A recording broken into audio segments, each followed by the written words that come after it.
Hi everyone, this is Ramesh. Welcome to Ramesh sir Maths class. Competitive exams కి prepare అయ్యే Telugu medium విద్యార్థుల కోసం mathematics లోని important concepts తో కూడిన ఒక సిరీస్ ని ప్రారంభించడం జరిగింది కదా. ఆల్రెడీ ఈ సిరీస్ లో భాగంగా 5 పార్ట్స్ ని అప్లోడ్ చేయడం జరిగింది. ఒకవేళ మీరు ఆ వీడియోస్ చూడాలనుకుంటే ఆ వీడియోస్ యొక్క లింక్ ని కింద డిస్క్రిప్షన్ లో ఉంచుతాను, అక్కడి నుంచి చూడొచ్చు. ఈరోజు పార్ట్ 6 లో భాగంగా మరికొన్ని ఇంపార్టెంట్ కాన్సెప్ట్ ని డిస్కస్ చేద్దాం.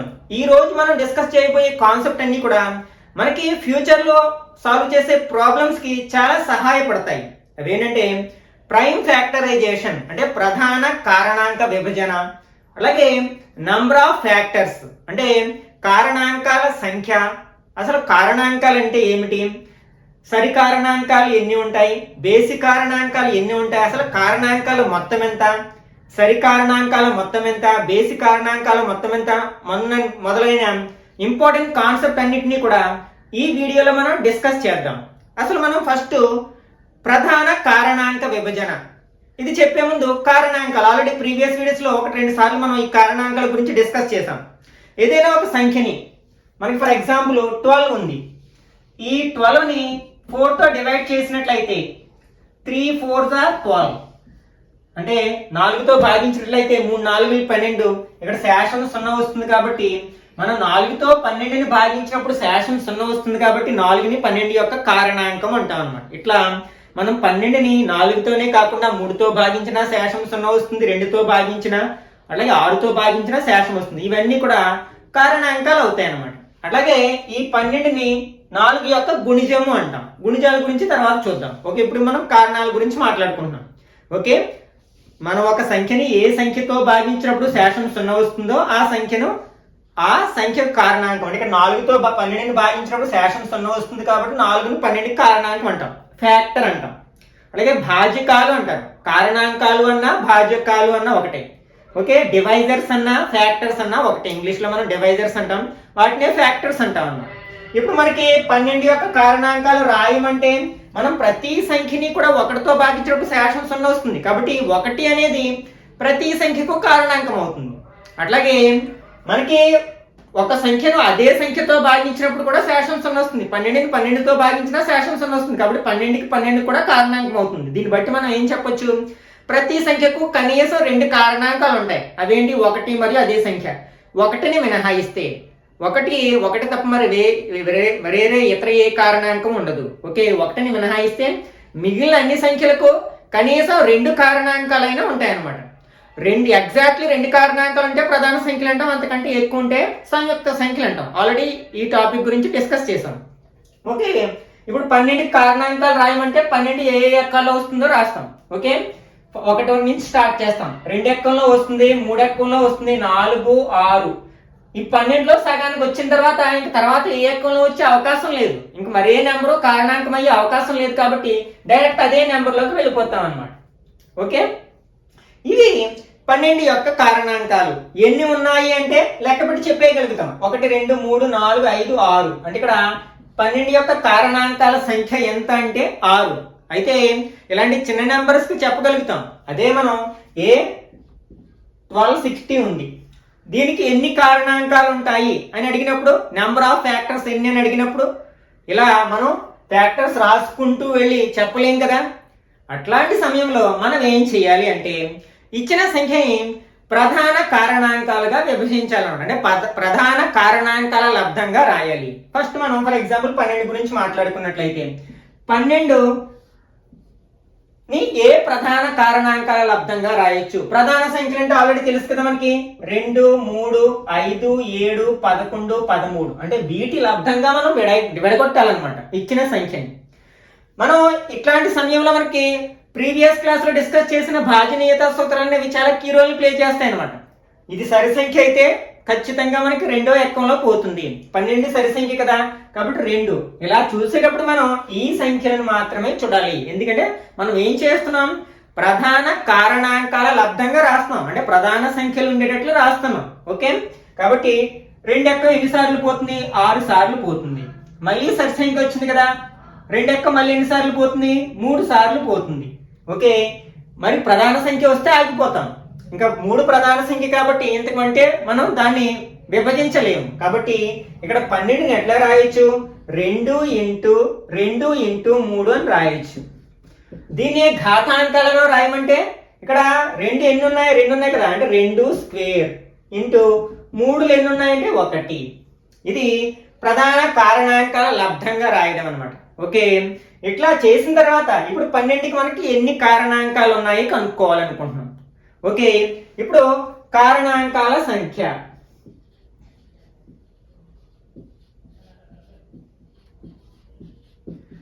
ఎలా వస్తుందంటే, మనం ఇచ్చిన సంఖ్యని ప్రధాన కారణాంకాల లబ్ధంగా రాసి దాన్ని ఘాతాంకంలోకి మార్చిన తర్వాత ఈ ఘాతాలకు, అంటే ఇక్కడ 2 యొక్క ఘాతం ఎంత?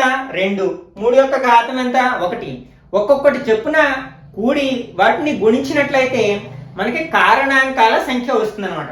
ఇక్కడ 2 యొక్క ఘాతం 2 కదా, అంటే 2 ప్లస్ 1, దానికి 1 కూడుతాం. అలాగే 3 యొక్క ఘాతం ఎంత? 1, దానికి 1 కూడుతాం. అంటే 2 ప్లస్ 1 ఎంత? 3 ఇంటూ 1 ప్లస్ 1 2 ఈక్వల్ టు 3 2 6. ఇదే కదా మనకు వచ్చింది. అంటే 12 యొక్క కారణాంకాల సంఖ్య ఎంత అంటే 6 అవుతుంది అనమాట. అదే మనం ఇప్పుడు 1260 ఉంది, దీనికి ఎన్ని కారణాంకాలు ఉంటాయి? కారణాంకాల సంఖ్య ఎంత? నెంబర్ ఆఫ్ ఫ్యాక్టర్స్ ఆఫ్ 1260 అని అడిగినప్పుడు ఏం చేస్తాం? 1260ని ఫస్ట్ మనం ప్రైమ్ ఫ్యాక్టరైజేషన్, ప్రధాన కారణాంకాల లబ్ధంగా రాస్తాం.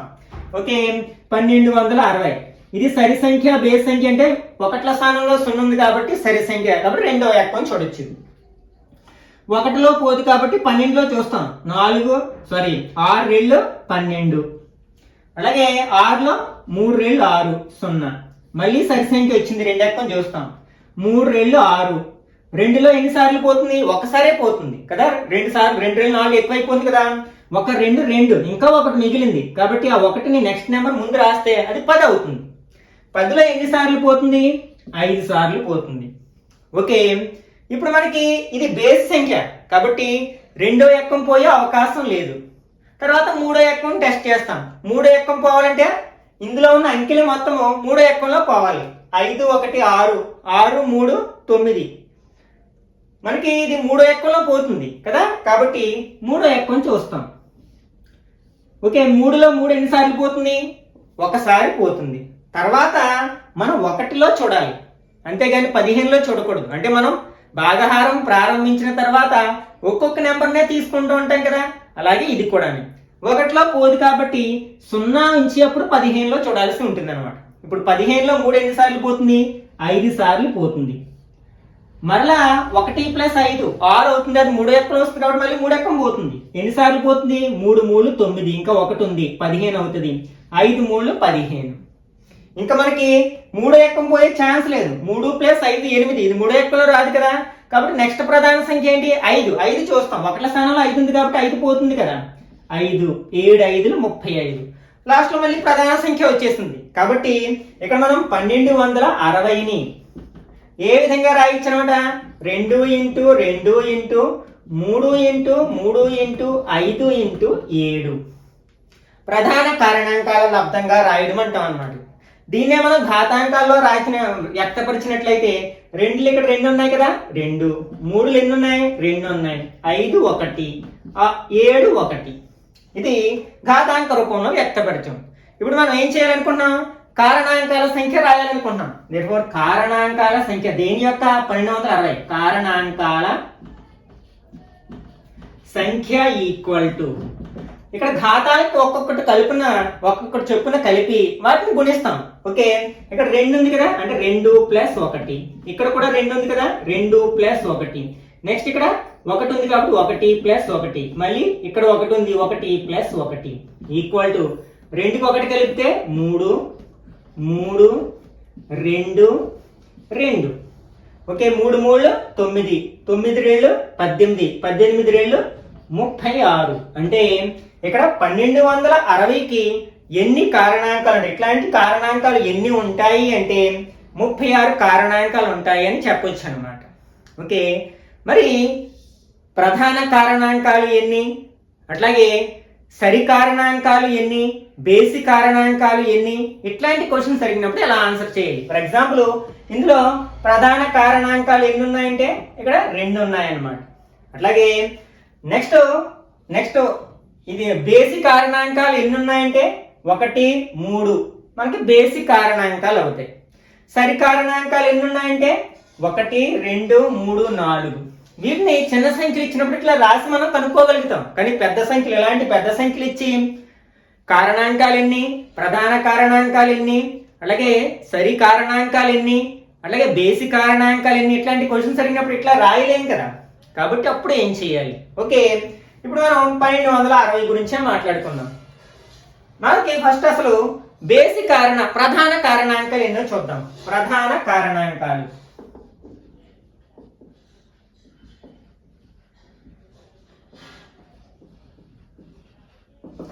ఇక్కడ మనం ఘాతాంక రూపంలో, అంటే ఈ క్వశ్చన్స్ ఇప్పుడు మనం చెప్పుకున్న క్వశ్చన్స్ అన్నిటికీ ఆన్సర్ చేయాలి అంటే మనం ఫస్ట్ చేయాల్సిన పని ఏంటంటే ఇచ్చిన సంఖ్యని ప్రధాన కారణాంక విభజన చేస్తాము, తర్వాత ఘాతాంక రూపంలో వ్యక్తపరుస్తాం. ఆ తర్వాత మనం చెప్పుకున్న క్వశ్చన్స్ అన్నిటికీ ఆన్సర్స్ రాయొచ్చు అనమాట. ఓకే, కారణాంకాల సంఖ్య అంటే ఘాతాలకి ఒక్కొక్కటి చెప్పున కూడి మనం గుణించాం, వచ్చేసింది. ఇప్పుడు ప్రధాన కారణాంకాలు ఎన్ని? మనం వీటిని ఏం చేస్తాం? ప్రధాన సంఖ్యలుగానే విడగొట్టాం. ఇక్కడ 2 ఎన్ని ఉంటాయి? 2, 3, 2, 5, 1, 7, 1. అంటే ఆ ఘాతాలు కలిపేస్తే సరిపోతుంది. అంటే 2 + 2 + 1 + 1 ఈక్వల్ టు 4, 1, 5, 1, 6. అంటే ఇక్కడ మనకి 1260కి ఎన్ని ప్రధాన కారణాంకాలు ఉంటాయి అంటే 6 ప్రధాన కారణాంకాలు ఉంటాయి అన్నమాట. కారణాంకాల సంఖ్య అంటే ఘాతాలకు 1 కలిపి గుణించాం. కానీ ప్రధాన కారణాంకాలు అంటే ఏం చేసాం? మనం ఘాతాలకి ఒక్కొక్కటి ఘాతాలన్నింటినీ కలిపేసాం. అదే మనకి ప్రధాన కారణాంకాల సంఖ్య అంటే నంబర్ ఆఫ్ ప్రైమ్ ఫ్యాక్టర్స్ అని అడిగితే ఇలా చేయాలి. Okay, next odd factors, number of odd factors అంటే బేసి కారణాంకాల సంఖ్య. బేసి కారణాంకాల సంఖ్య ఈక్వల్ టు. ఓకే, ఇప్పుడు మనం ఇలా ఘాతాంక రూపంలో వ్యక్తపరిచినప్పుడు ఇందులో మనకి పవర్స్ అంటే 3 ఉంది ఇక్కడ, ఇది బేస్ సంఖ్య. ఈ 2 ఒకటి సరి సంఖ్య, అలాగే 5 బేస్ సంఖ్య, 7 కూడా బేస్ సంఖ్య. అంటే మనం ప్రధాన సంఖ్యలో 2 మాత్రమే సరి సంఖ్య, మిగిలినవన్నీ బేస్ సంఖ్యలు అని తెలుసు కదా. కాబట్టి వీటి ఘాతాలకు 1 చొప్పున కలిపి మనం గుణించాల్సి ఉంటుంది అనమాట. అంటే ఇక్కడ మనకి 3 యొక్క ఘాతం ఎంత? 2, 2 + 1. 5 యొక్క ఘాతం 1, 1 + 1. 7 యొక్క ఘాతం 1 + 1. దిస్ ఈక్వల్ టు ఇక్కడ 2 + 1 3, 2, 2, 3 రెళ్ళు 6, 6 రెళ్ళు 12. అంటే 1260 అనే సంఖ్యకు బేసి కారణాంకాలు ఎన్ని ఉంటాయి అంటే 12 బేసి కారణాంకాలు ఉంటాయి అన్నమాట. కావాలంటే మనం ఈ 12కి వెరిఫై చేయొచ్చు. ఇక్కడ మనకి దీని ఘాతాంక రూపంలో రాసినప్పుడు 2 పవర్ 2, 3 పవర్ 1 ఈ 2 సరి సంఖ్య. కాబట్టి దీన్ని మినహాయిస్తే ఇంకా మనకి 3 పవర్ 1 ఉంది. ఓకే, మనం ఏం చేస్తున్నాం? ఘాతాలకి 1 కూడి గుణిస్తున్నాం. ఇక్కడ బేసి కారణాంకం 1 ఉంది, బేసి సంఖ్య. కాబట్టి దానికి 1 + 1 ఎంత అవుతుంది? 2 అవుతుంది. అంటే 12కి ఉండే మనకి బేసి కారణాంకాల సంఖ్య ఎంత అంటే 2 అనమాట. ఇదిగో 1, 3 ఇవి 2 కదా బేస్ సంఖ్యలు. మనం రాసిన 12 యొక్క కారణాంకాలలో ఇవి 2 మాత్రమే బేస్ సంఖ్యలు, ఇంకా మిగిలినవన్నీ కూడా సరి సంఖ్యలు. ఓకే, ఇప్పుడు మనం సరి కారణాంకాల సంఖ్య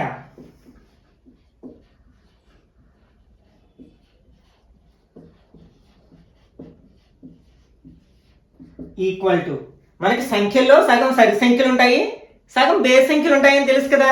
మనకి మొత్తం కారణాంకాల సంఖ్య తెలుసు, అలాగే బేసి కారణాంకాల సంఖ్య తెలుసు. కాబట్టి ఈ మొత్తం కారణాంకాల్లోంచి బేసి కారణాంకాల సంఖ్యను మైనస్ చేస్తే మనకి సరి కారణాంకాల సంఖ్య వస్తుంది. కాబట్టి ఏమవుతుంది అనమాట? 36 - 12 = 24 అవుతుంది. ఉదాహరణకి 12 గురించి అబ్జర్వ్ చేసినట్లయితే ఇందులో మనకి బేసి కారణాంకాలు ఎన్ని? 2. మొత్తం కారణాంకాలు ఎన్ని? 6. 6లోంచి 2 తీసినట్లయితే మనకి 4 అవుతుంది. అంటే 12కి సరి కారణాంకాలు ఎన్ని ఉంటాయి అనమాట? 4 ఉంటాయి. కాబట్టి చూడండి ఇక్కడ 1, 2, 4, 6, 12. 1, 2, 3, 4 ఇవి మాత్రమే 12 యొక్క సరి కారణాంకాలు. ఓకే, అర్థమైంది అనుకుంటున్నాను. ఫస్ట్ మనం ఈ క్వశ్చన్స్ అన్నిటికీ ఇప్పుడు మనం ఎన్ని క్వశ్చన్స్ కి ఈ కాన్సెప్ట్ ను ఉపయోగించి మనం 4 టైప్స్ ఆఫ్ క్వశ్చన్స్ కి ఆన్సర్ చేయగలుగుతాం. అవేంటంటే ఫస్ట్ కారణాంకాల సంఖ్యకు అడిగినప్పుడు ఆన్సర్ చేయగలుగుతాం, అలాగే ప్రధాన కారణాంకాల సంఖ్య అని అడిగినప్పుడు ఆన్సర్ చేయగలుగుతాం, బేసి కారణాంకాల సంఖ్య అని అడిగినప్పుడు ఆన్సర్ చేయగలుగుతాం, సరి కారణాంకాల సంఖ్య అని అడిగినప్పుడు కూడా ఆన్సర్ చేయగలుగుతాం అనమాట. ఓకే, ఇవి మనం అంటే ఫస్ట్ మనం చేయాల్సిన పని ఏంటంటే ఇచ్చిన సంఖ్యను ప్రధాన కారణాంకాల లబ్ధంగా రాయడము, అట్లాగే వాటిని ఘాతాంకంలో వ్యక్తపరచడము. ఇది చేస్తే సరిపోతుంది అనమాట. మరొక ఉదాహరణ తీసుకున్నట్లయితే ఫర్ ఎగ్జాంపుల్ 72 ఉంది. ఈ 72 గురించి అడిగారు. ఈ 4 క్వశ్చన్స్కి ఆన్సర్ చేయాలనుకుంటున్నాం. ఫస్ట్ మనం ఏం చేస్తాం, కారణాంక విభజన చేస్తున్నాం. ఫస్ట్ ఇది సరి సంఖ్య, బేస్ సంఖ్య అంటే 1ల స్థానంలో 6 ఉంది కాబట్టి సరి సంఖ్య, కాబట్టి రెండవ ఎక్కం చూడొచ్చు. 7లో 2 ఎన్నిసార్లు పోతుంది, 3 2 6, ఇంకా 1 ఉంది కదా, అది నెక్స్ట్ సంఖ్య ముందు రాస్తాం, అంటే 16 అవుతుంది. 8 2 16, మళ్ళీ సరి సంఖ్య వచ్చింది కాబట్టి 2 ఎక్కం చూస్తున్నాం. 3లో ఎన్నిసార్లు పోతుంది, 1 2 2, ఇంకా 1 ఉంది, 18 అవుతుంది. ఎన్నిసార్లు పోతుంది, 9 సార్లు. ఓకే, ఇంకా మనకి 19 అనేది ప్రధాన సంఖ్య కాబట్టి ఇంతకు మించి మనం విడగొట్టలేము. కాబట్టి 76ని మనం ఎట్లా రాయొచ్చు అనమాట, 2 × 2 × 19 అని రాయొచ్చు. ఓకే, ఇప్పుడు ఘాతాంక రూపంలో వ్యక్తపరిచినట్లయితే 2² × 19⁻1. ఓకే, ఇప్పుడు మనం ఫస్ట్ క్వశ్చన్ కారణాంకాల సంఖ్య రాయాలనుకుంటున్నాం. కారణాంకాల సంఖ్య ఈక్వల్ టు ఘాతాలకి 1 కూడి గుణిస్తాం, అంటే 2 + 1, నెక్స్ట్ 1 + 1, అంటే 2 + 1 ఎంత, 3, 2 ఈక్వల్ టు 6 అవుతుంది అనమాట. ఓకే, నెక్స్ట్ ఏం చేయాలనుకున్నాం, ప్రధాన కారణాంకాల సంఖ్య, ప్రధాన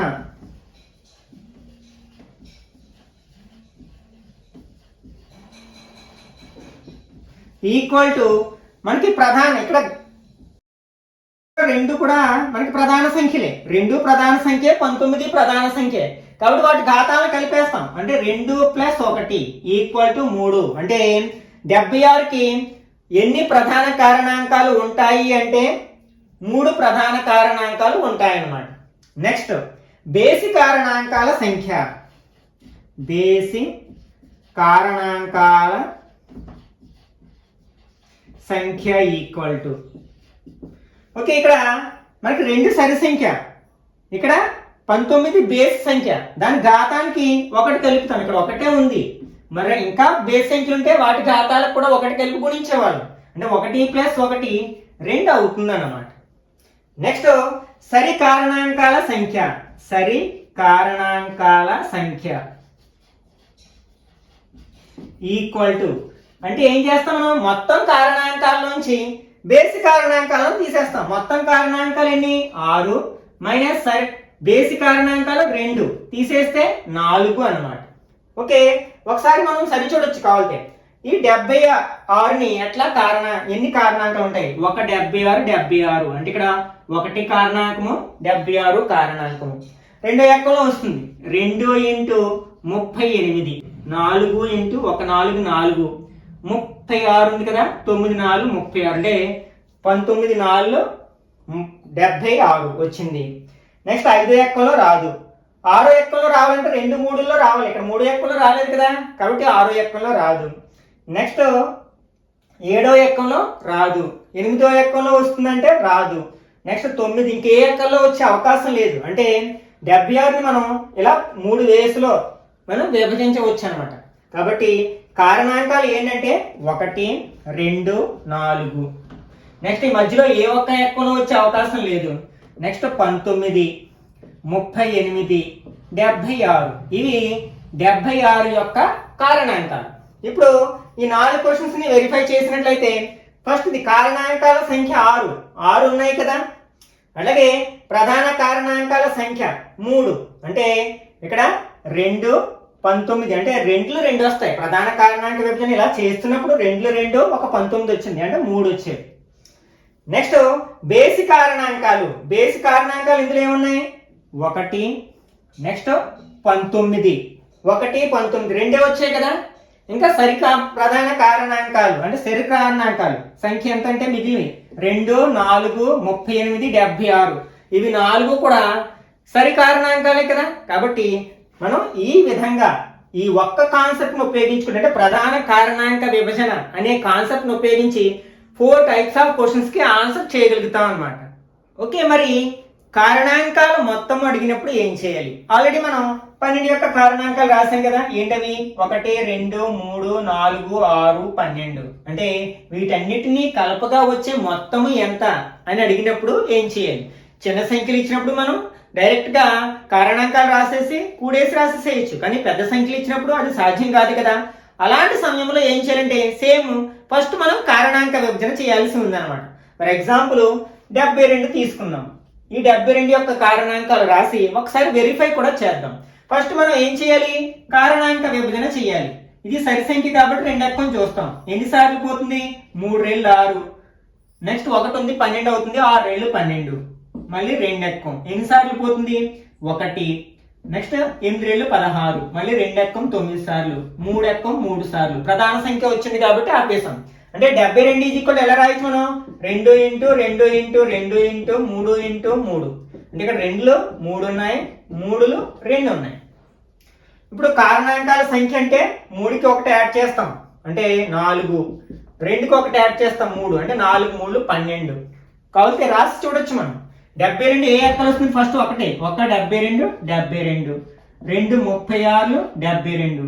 3 ఎక్కలో వస్తుందంటే 7 2 9. 3 ఎక్కలో వస్తుంది కదా కాబట్టి 3 ఎక్కలో వస్తుంది. 2 3 6 4. నెక్స్ట్ 4 ఎక్కలో కూడా వస్తుంది. 1 4 4, 8 4 32. నెక్స్ట్ 5 ఎక్కలో రాదు. 1 స్థానంలో 0 కానీ 5 కానీ ఉండాలి కదా. 6 ఎక్కలో వస్తుందంటే వస్తుంది కదా. 6 ఇంటూ 1 2. 7 ఎక్కలో వస్తుందంటే రాదు. 8 ఎక్కలో వస్తుంది. 8 9 72. ఇంక ఈ రెండింటి మధ్యలో ఏ సంఖ్యలు లేవు కదా. కాబట్టి 72 యొక్క కారణాంకాలు ఏంటి అంటే 1 ఇలా రాస్తాం. ఇవన్నీ రాస్తే మనకి 72 యొక్క కారణాంకాలు 1 2 3 4 6 8 9 12 18 24 36 72. ఇవి మనకి 72 యొక్క కారణాంకాలు. ఓకే, మనకి ఇందాక మల్టిప్లై చేస్తే అదే మనం ఫైండ్ అవుట్ చేస్తే ఎన్ని వచ్చాయి? మనకి 12 అని వచ్చాయి కదా. ఇవి 12 ఉన్నాయి కదా. 1 2 3 4 5 6 7 8 9 10 11 12. ఓకే, ఇవి కారణాంకాలు. ఓకే, ప్రధాన కారణాంకాలు ఏంటంటే ఇక్కడ 2లో 3 ఉన్నాయి, 3 2 ఉన్నాయి. 3 + 2 5 అని చెప్తాం ఆన్సర్ అక్కడ. ఓకే, నెక్స్ట్ బేసి కారణాంకాలు ఎన్ని అంటే ఇందులో ఇది సరి సంఖ్య వదిలేస్తే ఇది 3 బేస్ సంఖ్య. దీని ఘాతానికి 1 కలిపి గుణిస్తాం. అది ఒక్కటే ఉంది కాబట్టి 2కి 1 కలిపితే 3. 3 బేసి కారణాంకాలు ఉంటాయి. ఒకసారి చూడండి, ఇక్కడ మనకి 1 బేసి సంఖ్య, 3 బేసి సంఖ్య, 9 బేసి సంఖ్య. మరి ఎక్కడ మనకి బేసి సంఖ్య లేదు కదా. కాబట్టి ఈ 72కు ఉండే బేసి కారణాంకాలు ఎన్ని అంటే 3. నెక్స్ట్ ఇప్పుడు సరి కారణాంకాలు ఎన్ని అంటే మొత్తం కారణాంకాల నుంచి 3 మైనస్ చేస్తాం. అంటే 12 - 3 = 9.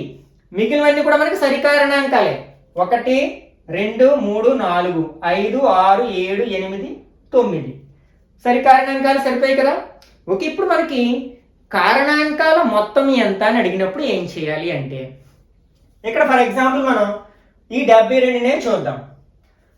దీన్ని ఘాతాంకంలోకి రాసినప్పుడు 2³ × 3² వచ్చింది కదా. ఇప్పుడు మనకి కారణాంకాల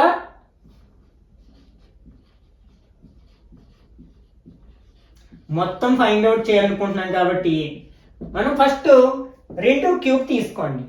దీన్ని మనం 0తో ప్రారంభించాలి. ఘాతాలు 2⁻0 ప్లస్ తర్వాత 2⁻1 2² ప్లస్ 2⁻3. ఎక్కడి వరకు ఉంది? 2³ వరకు ఉంది కదా, అక్కడ వరకు రాసుకుంటూ వెళ్తాం. తర్వాత నెక్స్ట్ కారణాంకాలు 3² కదా, అంటే 3⁻0 3⁻1 3². అట్లా గరిష్ట ఘాతం వరకు రాసుకెళ్తాం అనమాట. ఇప్పుడు దీన్ని గణించినట్లయితే మనకి కారణాంకాల మొత్తం వస్తుంది అనమాట. ఓకే, ఇక్కడ మనకి దేనికైనా పవర్ 0 ఉంటే దాని విలువ 1. 2⁻1 అంటే 2, 2² అంటే 4, 2³ అంటే 2 × 2 × 2 2 రెళ్ళు 4 4 రెళ్ళు 8. అలాగే 3⁻0 అంటే 1, 3 3² అంటే 9. This equal to 12 14 15. నెక్స్ట్ 12 1 13 అంటే 15 × 13. 3 5 15 1 1 3 3 1 4. నెక్స్ట్ 15 5 9 1 అంటే మొత్తం కారణాంకాలన్నింటినీ కూడగా వచ్చే ఫలితం ఎంత అనమాట? 195. కాబట్టి మీరు కలిపి చూడొచ్చు అనమాట. ఒకసారి ఇందులో 7 పదులు ఉన్నాయి. 7, 3, 10, 12, 13, 14, అక్కడికి 140 అయ్యింది. ఓకే, 2, 6, 8, 4, 12, నెక్స్ట్ 8, 20, 22, 22, 9, 31, 39, 45, 49, 52, 54, 55 కలిపినట్లయితే 195 వచ్చింది కదా. ఇదనమాట కారణాంకాల మొత్తం అని అడిగినప్పుడు. అంటే 72కు ఉండే కారణాంకాల మొత్తము అంటే మనం ఏం చేయాలి? ఫస్ట్ కారణాంక విభజన చేయాలి. ప్రధాన కారణాంక విభజన చేసి ఘాతాంకాల్లోకి వ్యక్తపరిచి, ఇప్పుడు 2 పవర్ 3 ఉందంటే ఎక్కడి నుంచి స్టార్ట్ చేస్తాం? 2 పవర్ 0 నుంచి స్టార్ట్ చేస్తాం. ఓకే, అట్లాగే 5 1 ఉందనుకోండి, 5 పవర్ 0 ప్లస్ మళ్ళీ ఇంటూ వేసుకుని 5 పవర్ 0 ప్లస్ 5 పవర్ 1 రాస్తాం అనమాట. ఇట్లా రాసి వాటిని సింప్లిఫై చేసి మల్టిప్లై చేసినట్లయితే మనకి కారణాంకాల మొత్తం వస్తుంది అనమాట. మరి సరి కారణాంకాల మొత్తము, బేసి కారణాంకాల మొత్తం అడిగినప్పుడు ఏం చేయాలి? అయితే మనం సరి కారణాంకాల మొత్తాన్ని మనం డైరెక్ట్గా చేయలేము. ఎట్లయితే సంఖ్యని మనం ఫస్ట్ బేసి కారణాంకాల సంఖ్యను కనుక్కొని మొత్తం కారణాంకాల నుంచి బేస్ కారణాంకాలను తీసేస్తే సరి సంఖ్యలో వస్తుంది, సరి కారణాంకాల సంఖ్య వస్తుందో అలాగే ఇక్కడ కూడా మనకి బేసి కారణాంకాలు మొత్తం కనుక్కుంటాం వస్తుంది. దాన్ని మొత్తం కారణాంకాల మొత్తం నుంచి మైనస్ చేస్తే సరి కారణాంకాల మొత్తం వస్తుంది అనమాట. ఓకే, ఫస్ట్ మనం ఏం చేస్తాం? బేసి కారణాంకాల మొత్తము.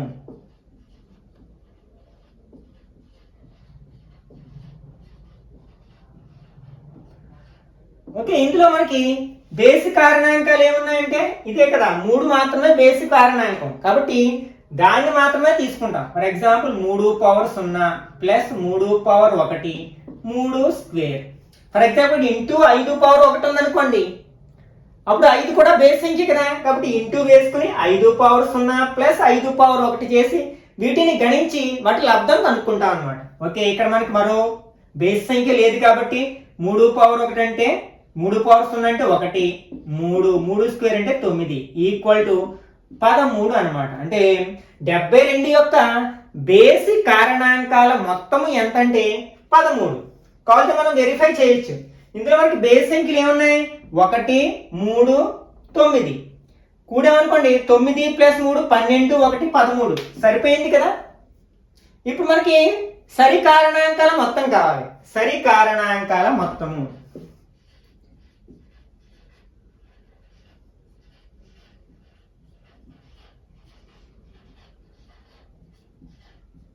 ఈక్వల్ టు, ఓకే, మనకి సరి కారణాంకాల మొత్తం, కారణాంకాల మొత్తం ఎంత వచ్చింది? ఇక్కడ 195 వచ్చింది. ఇదేంటి? అన్ని కారణాంకాల యొక్క మొత్తం. అందులోంచి మనం బేసి కారణాంకాల మొత్తాన్ని మైనస్ చేస్తే సరిపోతుంది కదా. 195 నుంచి 13ని మైనస్ చేసినట్లయితే 5లోంచి 3 తీస్తే 2, 9లోంచి 1 తీస్తే 8, 1, 182 అనేది బేసి కారణాంకాల సరి కారణాంకాల మొత్తం అవుతుంది అనమాట. అంటే ఈ 1, 3, 9 మూడింటిని మినహాయిస్తే మిగిలినవన్నీ సరి సంఖ్యలే.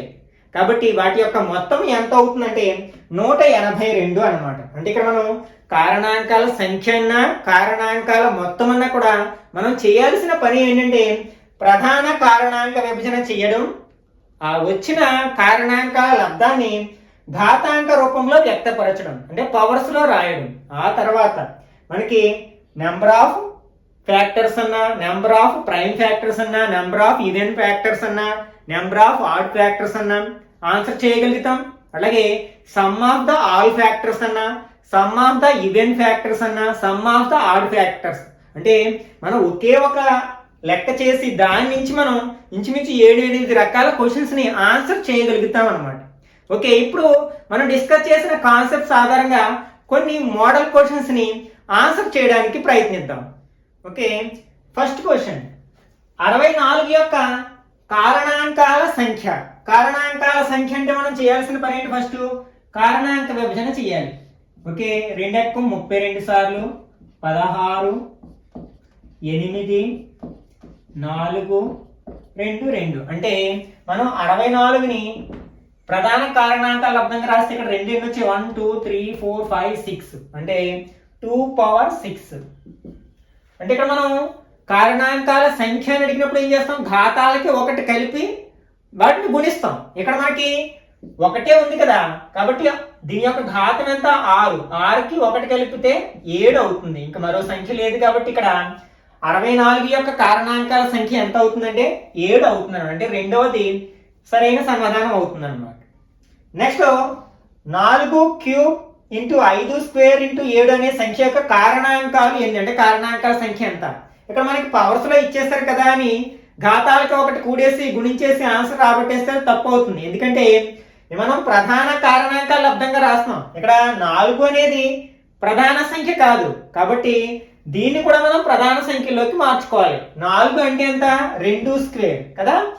ఇప్పుడు భూమి ప్రధాన సంఖ్య అయింది, ఆల్రెడీ ఘాతం 3 ఉంది, ఇంటూ 5² 5 ప్రధాన సంఖ్య, 7 కూడా ప్రధాన సంఖ్య. ఓకే, 2 పవర్ 2 3 6 ఇంటూ 5² ఇంటూ 7^1 అని రాయొచ్చు. ఇప్పుడు మనం కారణాంకాల సంఖ్య అంటే ఏం చేస్తున్నాం, ఘాతాలకి ఒకటి కలిపి వాటిని గుణిస్తున్నాం. 6కి ఒకటి కలిపితే 7, 2కి ఒకటి కలిపితే 3, 1కి 2 కలిపి ఒకటి కలిపితే 2, 7 3 21, 21 2 42. 42 అనేది ఇచ్చిన ఆప్షన్స్ లో థర్డ్ ఆప్షన్ ఉంది కదా, కాబట్టి ఇది కరెక్ట్ ఆన్సర్ అవుతుంది అనమాట. Okay, next third one. 1440 అనే సంఖ్య యొక్క సరి కారణాంకాల సంఖ్య. ఓకే, మనం సరి కారణాంకాల సంఖ్యను డైరెక్ట్ గా చెప్పలేము. మొత్తం కారణాంకాలు కనుక్కొని దాంట్లోంచి బేసి కారణాంకాలు తీసేస్తాం. ఓకే, మొత్తం కారణాంకాలు కనుక్కోవడానికి ప్రయత్నిద్దాం. 1440.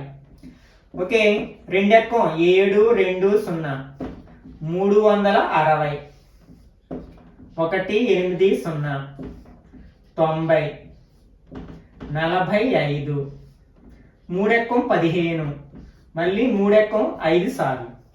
ఓకే, ఇక్కడ మనకి 2 ఎన్ని ఉన్నాయి, 1 2 3 4 5 2^5 ఇంటూ 3 ఎన్ని ఉన్నాయి, 2 ఉన్నాయి ఇంటూ 7 నెక్స్ట్ 5^1.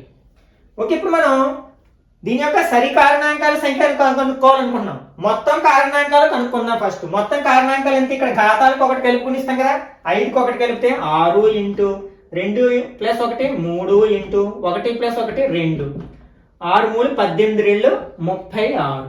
అయితే ఇవి మొత్తం కారణాంకాల సంఖ్య. మనకు కావాల్సింది సరి కారణాంకాల సంఖ్య. అంటే ఇందులోంచి మనం బేసి కారణాంకాల సంఖ్య తీసేయాలి. బేసి కారణాంకాలు ఇది 2^5 అనేది 2 అనేది సరి సంఖ్య కాబట్టి దీన్ని మినహాయించినట్లయితే 3 బేసి సంఖ్య, 5 బేసి సంఖ్య. వీటి ఘాతాలకు ఒకటి కలిపి గుణిస్తాం. 2కి ఒకటి కలిపితే 3, అలాగే 1కి ఒకటి కలిపితే 2, 3 2 ఎంత అవుతుంది, 6 అవుతుంది. అంటే 36 నుంచి 6 తీస్తే ఇది బేసిక్ కారణాంకాల సంఖ్య. మనకి ఎంత వస్తుంది, 30 వస్తుంది. అంటే మనకి 1440కి ఉండే సరి కారణాంకాల సంఖ్య ఎంత అంటే 30. అదే సెకండ్ ఆప్షన్ ఉంది కదా, కాబట్టి ఇది కరెక్ట్ వన్ అవుతుంది అన్నమాట. నెక్స్ట్ 4వది, 3 అంకెల అతిపెద్ద సంఖ్య యొక్క బేసి కారణాంకాలు ఎన్ని. ఇక్కడ సంఖ్య ఇవ్వలేదు, మళ్ళీ అప్లికేటెడ్ గా అడిగాడు అనమాట. 3 అంకెల అతిపెద్ద సంఖ్య ఏ, దాని యొక్క బేసి కారణాంకాల సంఖ్య ఎంత అంటున్నారు. 3 అంకెల అతిపెద్ద సంఖ్య ఏంటి, 999. ఓకే, ఇది తెలిసి ఉండాలి. దీని కారణాంక విభజన చెయ్యాలి. 3 ఎక్కం ఇది బేస్ సంఖ్య కాబట్టి మన సరి 2 ఎక్కం పోదు కాబట్టి 3 ఎక్కం చూస్తున్నాం. 3 3 9 3 3 9 మళ్ళీ 3 3 9 మళ్ళీ 3 ఎక్కం పోతుంది, 1 1 1. మరి 111 ప్రధాన సంఖ్య కాదు, మనకి ఇది ఈ అంకెల మొత్తము కలిపితే ఎంత వస్తుంది, 3 వస్తుంది కాబట్టి ఇది 3 ఎక్కంలో వస్తుంది. కాబట్టి 3 మళ్ళీ చూసుకున్నట్లయితే 11లో 3 3 9 ఇంకా 2 ఉంది 21, 21లో 7 సార్లు అంటే 37 సార్లు పోతుంది. 37 ప్రధాన సంఖ్య కాబట్టి మనం ఇంకా విభజించలేదు. దీని ఘాతాంక రూపంలో వ్యక్తపరిచినట్లయితే 3³ ఇంటూ 37^1. మనకి ఏమడిగారు, బేసి కారణాంకాల సంఖ్య అడిగారు. ఇందులో మనకి సరి కారణాంకాలు ఏమి లేవు కదా, అంటే భూమి 2గా ఉన్న సంఖ్య ఏమి లేదు. ఇవన్నీ 3 బేస్ సంఖ్య, 37 బేస్ సంఖ్య కాబట్టి వాటి ఘాతాలకు 1 కూడి అంటే 3 + 1 into 1 + 1 equal to 4 into 2 equal to 8 అవుతుంది అనమాట. అంటే ఈ 999కి ఉండే బేసి కారణాంకాల సంఖ్య ఎంతంటే 8. అంటే 4వది కరెక్ట్ సమాధానం అవుతుంది అనమాట. నెక్స్ట్ 5. 48 అనే సంఖ్య యొక్క కారణాంకాల మొత్తం ఎంత? కారణాంకాల మొత్తం అన్నది కూడా మనం ప్రధాన కారణాంక విభజన చెయ్యాలి. ఓకే, 48ని కారణాంక విభజన చేసినట్లయితే 2 24 సార్లు 12 6 3 అంటే దీన్ని ఎట్లా రాయొచ్చు మనం? 2 పవర్ 4 ఇంటూ 3 పవర్ 1. కారణాంకాల మొత్తం అంటే ఏం చేయాలి మనం? ఇక్కడ 2 పవర్ 4 వరకు రాసుకోవాలంటే 2 power 0 plus 2 power 1 plus 2 square plus 2 cube plus 2 power 4 into 3 power 1 అంటే 3 పవర్ 0 ప్లస్ 3 పవర్ 1 అవుతుంది. Okay, this equal to 2 power 4 అంటే 16 plus 8 plus 4 plus 2 plus 1 into 1 plus 3. 16 8 ఎంత అవుతుంది మనకి? 24. నెక్స్ట్ 24 4 28 31 అంటే ఇది 31 ఇంటూ 3 ప్లస్ 1 4 1 4 4 3 4 12 అంటే 124 అవుతుంది. సారీ, ఇక్కడ నేను ఒకటి రాయడం మర్చిపోయాను. అంటే 124 అంటే 48 యొక్క అన్ని కారణాంకాల మొత్తము ఎంత అంటే 124. అంటే ఇది సరైన సమాధానం అవుతుంది అన్నమాట. ఫస్ట్ ఏం చేస్తాం మనం? 48ని కారణాంక విభజన చేసాం. ఏమొచ్చింది? 2 పవర్ 4 ఇంటూ 3 పవర్ 1 వచ్చింది. 2 ఎక్కం 24, 2 ఎక్కం 12, 2 ఎక్కం ఇట్లా చూసుకుంటూ వెళ్ళాం. ఓకే, తర్వాత ఏం చేసాం మనం? 2 పవర్ 4 వరకు రాసుకు వెళ్ళాం. 0తో స్టార్ట్ చేసి 2 power 0 plus 2 power 1 2 power 2 2 power 3 2 power 4. అలాగే నెక్స్ట్ 3 పవర్ 1 వరకు రాసుకు వెళ్ళాం. 0తో స్టార్ట్ చేసి 3 పవర్ 0 ప్లస్ 3 పవర్ 1. దేనికి పవర్ 0 ఉన్నా 1. 2 పవర్ 1 అంటే 2, 2 స్క్వేర్ అంటే 4, 2 క్యూబ్ అంటే 8, 2 పవర్ 4 అంటే 16. నెక్స్ట్ 3 పవర్ 0 అంటే 1, 3 పవర్ 1 అంటే 3. వీటిని మనకు కలిపేసి గుణించాం అనమాట. 16 8 24 28 30 31 వచ్చింది. 3 ప్లస్ 1 4 31 4 124 అవుతుంది అనమాట. నెక్స్ట్ 6వది, ప్రతి సంయుక్త సంఖ్యకు కనీసం ఎన్ని కారణాంకాలు ఉంటాయి? మనం సంయుక్త సంఖ్యల యొక్క నిర్వచనమే చెప్పుకుంటాం. మనం 2 కారణాంకాలు ఉంటే మనం ప్రధాన సంఖ్య అంటాం. 2 కంటే ఎక్కువ ఉంటే సంయుక్త సంఖ్య అంటాం. కాబట్టి మనకు సంయుక్త సంఖ్య అవ్వాలి అంటే కనీసం 3 కారణాంకాలు ఉండాలి. అంటే 2 కంటే ఎక్కువ ఉండాలి. 2 కంటే ఎక్కువ అంటే 3 దగ్గర నుంచి ఎన్నైనా ఉండొచ్చు అనమాట. కాబట్టి మనకి 3 కారణాంకాలు అంటే 3వది కరెక్ట్ ఆన్సర్ అవుతుంది అనమాట. నెక్స్ట్ 256 యొక్క బేసి కారణాంకాల మొత్తము ఎంత? ఇక్కడ 256ని మనం కారణాంక విభజన చేసినట్లయితే 256 2 1 2 8 2 8 6 4 3 2 మళ్ళీ 2 16 8 4 2 అంటే మనకి ఎన్ని వచ్చాయి ఇక్కడ? 1 2 3 4 5 6 7 8. అంటే మనం ఈ 256ని ఎట్లా రాయొచ్చు? 2 పవర్ 8 అని రాయొచ్చు. ఇక్కడ అడిగింది ఏంటంటే 256 యొక్క బేసి కారణాంకాల మొత్తము అడిగారు. మరి ఇక్కడ బేసి కారణాంకాలు లేవు కదా, అన్ని సరి కారణాంకాలు. 2 అనేది సరి సంఖ్య, 2 పవర్ 8, 3 రాలేదు, 5 రాలేదు, 7 రాలేదు, బేసి సంఖ్య రాలేదు. మరి అలాంటప్పుడు 0 అని చెప్తామా అంటే 0 అని చెప్పకూడదు. ఎందుకంటే మనకి 1 అనేది ప్రతి సంఖ్యకి కూడా కారణాంకం అవుతుంది కదా. కాబట్టి మరి 1 ఉంటుంది కదా, ఆ 1 బేసి సంఖ్య కదా, కాబట్టి 1 అవుతుంది అనమాట. ఇట్లా మనకి ఈ సందర్భంలో అంటే మనకి బేసి సంఖ్యలు 1 కూడా రాలేదు. కాబట్టి బేసి కారణాంకాలు మొత్తం 0 అని రాయకూడదు అనమాట. ఎందుకంటే 1 అనేది ప్రతి సంఖ్య యొక్క కారణాంకం అవుతుంది. 1 అనేది బేసి సంఖ్య కాబట్టి 1 అవుతుంది. కాబట్టి ఇక్కడ సరైన సమాధానం 2 అవుతుంది అన్నమాట. నెక్స్ట్ 56 యొక్క సరి కారణాంకాల మొత్తము ఎంత? ఫస్ట్ మనం ఏం చేస్తాం? 56ని కారణాంక విభజన చేస్తాం. 2 28 2 14 2 7 అంటే 56ని ఎట్లా రాయొచ్చు మనం? 2 క్యూబ్ ఇంటూ 7 పవర్ 1 అని రాయొచ్చు. ఫస్ట్ కారణాంకాల మొత్తం కనుక్కుంటాం, తర్వాత బేసి కారణాంకాల మొత్తం కనుక్కుని దాని నుంచి మైనస్ చేస్తాం. కారణాంకాల మొత్తం ఎంత? 2 power 0 plus 2 power 1 plus 2 square plus 2 cube into 7 power 0 plus 7 power 1 1 2 4 8 1 7 12 15 into 8 5 8 40 0 4 1 8 4 12 120 అంటే మొత్తం అన్ని కారణాంకాల మొత్తం ఎంతంటే 120. ఇప్పుడు బేసి కారణాంకాల మొత్తం అంటే మనం ఇది తీసుకుంటాం. ఓన్లీ బేస్ సంఖ్య ఏంటి ఇందులో మనకి 7 ఒకటే బేస్ సంఖ్య, దాని ఘాతం ఎంత ఉంది 1 ఉంది. కాబట్టి 7 పవర్ 0 ప్లస్ 7 పవర్ 1 అంటే అక్కడికి ఎంత వచ్చింది 8 వచ్చింది. ఇందులోంచి మనం 8 మైనస్ చేస్తాం బేస్ కారణాంకాల మొత్తాన్ని, ఎంత వస్తుంది 112 వస్తుంది అనమాట. ఇచ్చిన ఆప్షన్స్ లో 112 మనకు 3లో ఉంది కదా, కాబట్టి ఇది సరి అయిన సమాధానం అవుతుంది అనమాట. ఓకే, ఈ కారణాంకాల ప్రధాన కారణాంకాల విభజన అనే కాన్సెప్ట్ ని బేస్ చేసుకుని మనం అర్థమెటిక్ లో చాలా సమస్యలను సాధించవచ్చు అనమాట. కాబట్టి వీలైనంత ఎక్కువ ప్రాక్టీస్ చేయడానికి ప్రయత్నించండి. నెక్స్ట్ వీడియోలో మళ్ళీ కలుసుకుందాం. Till then bye bye now.